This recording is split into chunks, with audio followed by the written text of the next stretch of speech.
মান্না তোদের ভিডিও দেখে আমি আব্বুকে আমি রাতে বলেছি যে আব্বু আমার ব্যাংক এবং আমার টাকা এবং আমার ব্যাংকটা এবং আমার ভাইয়ের জামাটা এবং ভাইয়ার জামা এগুলো সব আমি নিতে বলেছি। কাল সকালবেলা আমার ল্যাঙ্গুয়েজ ক্লাবে আমি যাইতেছিলাম।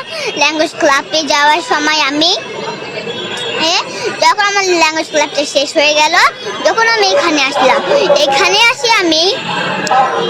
আসি আমার জামা কাপড়, ভাইয়ার জামা কাপড়, আমার জামা কাপড়, আমার ব্যাংক, এগুলো সব দিয়ে আমি চালু করাতে গেলাম। চালু করতে যাই একাকি করে চালু করায় গ্যালারিতে রেখে আসলাম। আমি করেছি যে আমি রাতের বেলা কিছুটা মান্না তোদের ভিডিও দেখেছি, বেশি টাকা দিয়েছি। আমি আমার এই দেশের অবস্থা আমি এঁকেছিলাম। দেশের অবস্থা নিয়ে ছবিটা কি আছে?